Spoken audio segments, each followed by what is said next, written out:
50-150mm f2 Master. This is a beast of a lens. Long-range zoom that replaces many primes with exceptional performance and quality, but it comes at a cost. This is not a cheap lens and it's quite big, especially if you're like me, used to shooting prime lenses.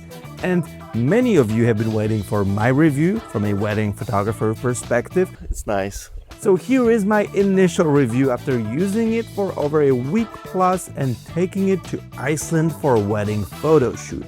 If you are new around here, my name is Magic. I'm a destination wedding photographer, and here on YouTube, I'm talking cameras, lenses, and wedding photography. So if you're into that, stay for longer. Subscribe. Thank you. The reason I call this video initial review is that I have not shot an actual wedding with it yet. My next wedding is in 2 weeks, and I'm not so sure if I'll be able to loan this lens again for that purpose, and spoiler alert, I'm not buying it. I received this unit from Sony Poland for testing purposes. There's no sponsorship involved, and I have to send it back this week. The photos and videos you will see from this lens were taken during Rody Wedding Photography Adventure Workshop hosted by my friend Cole Roberts and co-hosted by Taylor Jackson and myself. So, where do I even start with this one? 50-150 f2. Let me maybe break down this video into 3 chapters. One is going to be a quick overview, then performance and speed test so you can get the idea of how this lens works, and then wedding photography samples from Iceland and my experience and thoughts about this lens. So, no one has lens like this. None other brand have ever produced anything like this. So that's like definitely a spectacular piece of Japanese engineering by Sony. There's a lot of people comparing it to Tamron 35-150, and while I do not have a experience with that lens, it's worth keeping in mind that Tamron is only f2 between 35 and 45 millimeters. So between 50 and 150, so the entire range of this new Sony zoom lens, the Tamron is f2.8. So it's a quite different lens. We're talking about f2.8 zoom basically, not f2 zoom. So while, you might be thinking, should I get this one or this one? Obviously, this is a reasonable debate, but this is the same as debating whether you should buy an 35 f1.8 or f1.4. If you want f1.4, you get f1.4. So this is f2 lens, not f2.8, and Tamron, in my opinion, is more of a f2.8 lens. Also, this is Sony. This is Sony by Sony, so you get full 120 frames per second on A9 III or 30 frames per second on A1 II, which is something you don't get with any third-party lenses. And looking at this lens, while it's quite big, it does feel much lighter than you would expect from a lens like this. So looking at this lens, I was like, whoa, this is definitely heavy. You pick it up, it's much lighter than you think. The weight is 1.3 kilograms, which is almost 3 pounds. And then size-wise is almost the same length as 70-200 f2.8, but thicker. Barrel doesn't extend at all. The zoom ring is very smooth, and you only need this much for zoom, so like a quarter of the barrel. We have 3 custom buttons, an AF to MF switch, full DMF switch, and aperture declick and lock. Then 95mm filter size. It definitely shows that this is not a very typical lens. I don't know if you own any lenses that are 95mm in diameter. This is reserved for like big dogs. We also have a tripod mount and this holder thing, which I have not used at all. And while you can definitely call it rather compact for what it is, for me, the size is just ridiculous. I'm spoiling my final thoughts, but as a prime shooter, and one of the reasons why I love my primes is the size of them. And Sony makes really small prime lenses, the smallest out of any other manufacturers. So this is my entire set of primes that I take with me for weddings.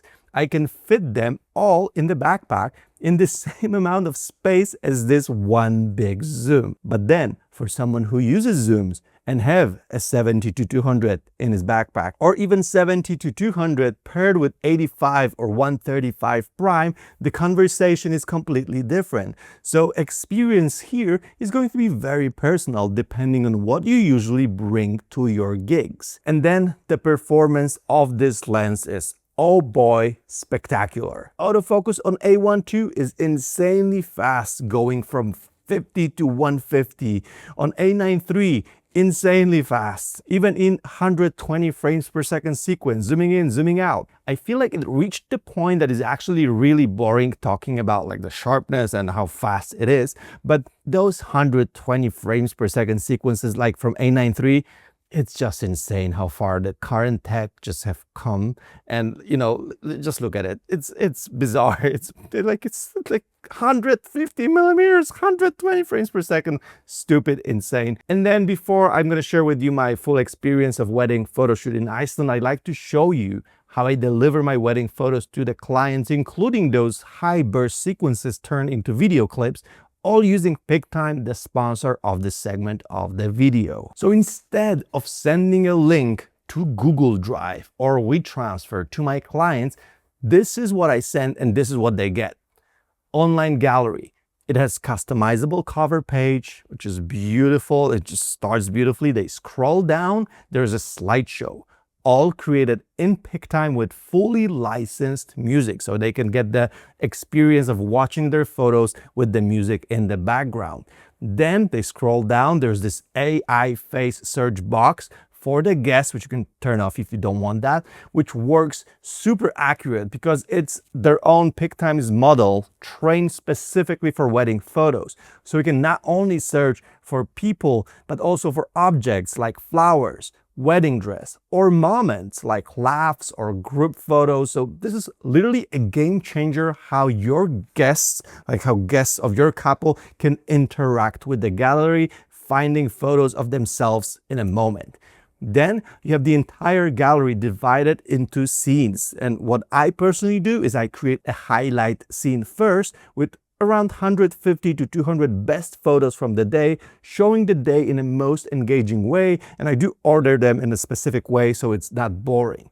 Then all the other photos broke down into parts of the day. So I have getting ready, I have ceremony, I have group shots, portraits, and so on. You can name these scenes wherever you want. And inside the gallery, you can see those moving photos. These are video clips that you can upload along with the photos to create even more immersive experience for your clients.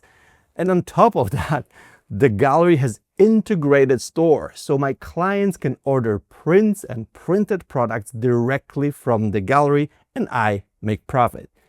QuickTime is a game changer, and if you have never used it, I highly recommend it. You can sign up for a free month to try it out, and then you'll get extra month for free if you use code MAGIC or use the link below. Now, I tested this bad boy in the most harsh conditions you can imagine. Shooting in Iceland, in wind, rain, even hail. And let's look at the images. The images are spectacular. I have no other words. Like you can see how beautiful the bokeh is, how creamy the background is, how sharp the image is. The colors, contrast, everything is there. It definitely shines in spots that I could compress the background using that 150 millimeters, and that 150 millimeters at f2 looks amazing, very creamy. You can see that image, for example, this one, and then this one on a cliff as well, or that long street shot with a church in the back, again at 150 millimeters, beautiful. Like it all just works with a lens like this. When you have space, it creates magic. But then when the background is even closer, so in these cases, the background was really far away, and like, you know, using the long lens, you kind of bring it forward. But then when the background is closer, you use that 150 millimeters, like in this bridal portrait or this photo of Liam tying his shoe. You can see that sweet bokeh coming from that combination of a long lens and a wide aperture. The combination not seen before. There's no 150 f2 lens. And Here you can see a portrait of Taylor Jackson at different focal lengths. So you can clearly see how bokeh changes when you zoom in more and more and more and more. So all of these photos, again, spectacular. And you can see, like, you know, it's Iceland. Like, it's beautiful. If you have never been in Iceland, like, I definitely recommend going. And just for your information, I will be hosting my own It's a Kind of Magic retreat in Iceland this October. The tickets are going on sale this month. It'll have only 12 spots. And if you want to be first to know about it and get a pre-release special deal, sign up for waiting list. The link is in the description. And I can promise you one thing, it's going to be absolutely transformative experience, full of knowledge, amazing photo shoots, amazing people. So you'll come back home after this with tons of knowledge and beautiful portfolio. I also might bring this lens with me in October too, if like Sony lets me. I absolutely love it, as you can see in these photos, but there is a but. It's a very personal but. All the buts are personal, I think. So don't worry about it too much if you like what you're seeing. This is not my focal range at all for photo shoot like this. I did found a great use of it in Iceland. It's a spectacular location for a lens like this. But if this would be my own regular client work, I would shoot much less with a lens like this. I like my preference focal lengths range between 24 and 50. So like my preference, it ends where this lens starts. I normally shoot 24, 35, and 50. And I can shoot with it, as you can see in the photos, but in most of these cases, I would have preferred coming closer with something like 35 or even 24 millimeters, because I get like different emotions. Like my way of working is close to the subject, getting them like, you know, walk towards me, like doing fun things. And lens like this is really great for these epic close-up shots when the couple is, you know, cuddling or like hold each other very close and you want to bring that background forward. So like it is spectacular lens for a specific type of work. It's just not my style. And I do feel it might be a completely different story at an actual wedding day, not a photo shoot. And for example, wedding ceremony, like in a certain, you know, spaces, that 50 to 150 range can cover pretty much everything for you. So I'm really eager to test it out even more. But there's another very personal but, which I already spoiled for you. This one takes my entire backpack and it barely fits. And the way I travel most of the cases by plane for destination weddings with just one backpack, this one just doesn't fit my workflow. But again, for those of you who like long lenses, and I know many photographers like that do, they love their 85s, they love their 135s, and 70-200 is must-have for them. Like this beast is definitely an amazing option because it can replace those lenses. So depending on like what you use and how you like your wedding photography, what do you like your wedding photography to be, this beast is definitely an amazing high price but high reward in image quality opportunity. I kind of no wonder it's the first lens I see Sony is actually promoting with more than one wedding picture. Look at like, look, 2 wedding photos. they know what's up. For long range wedding photographers, this is spectacular. It's just not me. Also, you do need a very deep pocket to actually get this one. It's very expensive, coming at $4,000. But I feel like those of you who know that you need it, I know you'll get it either way. And those of you who don't get it, you don't get it. It's a simple equation. Let me know in the comments, what type of photographer are you? Do you like this lens? Is this a lens for you? And if you want to learn more about how I shoot weddings with my prime lenses, check out this video right here.